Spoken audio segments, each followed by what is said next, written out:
alhamdulillah i ka ɲininkali a ɲɛna kosɛbɛ sabi ni kalo yɛrɛ laɲini dɔnna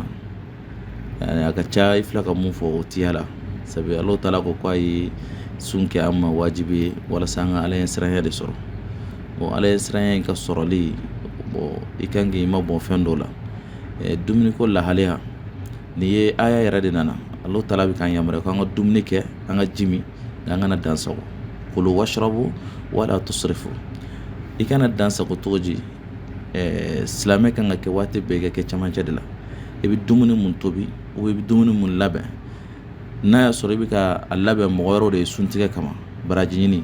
dan tɛ a baraji la sabi ciden sallallahu alaihi wasallam a ka kumakan nana ko ni maa o maa n'i sera ka mɔgɔ dɔ la sunna kari hali n'a kɛra tamoroden kelen ye a tigilamɔgɔ ka sun barajiw ɲɔgɔn bi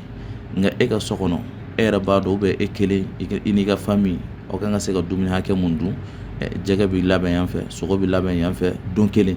lemurji qualité bɛɛ lajɛlen bɛ a bɛɛ tɛna se ka min Alahu taala ye an bala la ko an kana dansago dumuni na fɛn cɛjuguba de don n'i ye dansago a bɛ n'a fɔ i ye Alahu taala ka nɛɛma dɔ i y'o de tiɲɛ Ala dun ko an k'ale barikada a bɛ nɛɛma mun di an ma o nɛɛma ninnu barikadali dɔ ye jumɛn i b'a labaara cogo min na sabi dɔ bɛ yen o bɛ ka balo ɲini o tɛ k'a sɔrɔ Alahu taala y'a sɔrɔ cogo nɔgɔya e bɛ se k'a kɛ nka e ka kɛli i ka dan de ka Ala sabi silamɛ ɲuman yɛrɛ kan ka kɛ waati bɛɛ lajɛlen camancɛ de la khairul umuri awsatuha fɛn bɛɛ lajɛlen i ka kɛ camancɛ la ni dumuni de don i ka denbaya kɔnɔ denbaya bɛ se ka hakɛ mun dun i n'i ka furumuso bɛ kuma o de kan aw bɛ o labɛn o ka kɛ fɛn ye fɛn mun ni o b'o aw bɔ nka nɛgɛla misɛnmanin minnu bɛ yen ni aw b'a dɔn o bɛ se ka mun dun aw bɛ se k'o labɛn a nɔfɛ i n'a fɔ sisan dɔw bɛ yen i bɛ taa sɔrɔ u bɛ se ka sogo labɛn nka lemurji ka d'u ye u bɛ jinbɛrɛ ninnu ka d'u ye n'a bɛ se ka min baasi tɛ a la nka k'a kɛ dumuni ka caya fo ka kɛ a ka fɔ dɔrɔn ko yanni suntigɛ waati sera i yɛrɛ t'a dɔn i bɛ dumuni kelen mun ta ka kelen mun bila o ye fɛn cɛjuguba de ye kalo in na a ma faamu an bolo kalo in yɛrɛ kan ka kɛ furakɛli de ye dumuni waati dɔrɔn de falen na nka sun yɛrɛ bɛ kɛ sababu ye ka adamaden fana furakɛ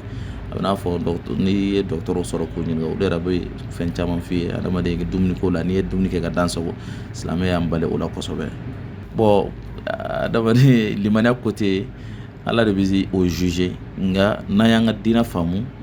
fɛn dɔw bɛ yen an tɛ bin a minɛn kɔnɔ diinɛ faamuyali ye jumɛn ye Alahu taala ye aya kɛrɛnkɛrɛnlen de fɔ kulu washrabu wala tusrifu Ala de y'i yamaruya k'i k'a dun i k'a min nka i kana dansago bon e yɛrɛ k'a lajɛ e bɛ minɛn mun kɔnɔ mun minnu kɔni man kan ka kɛ dansagokɛla ye bon o la o yɔrɔ o jugement o bɛ Ala bolo nka mumini ɲuman kɔni tɛ kɛ tiɲɛnikɛla ye.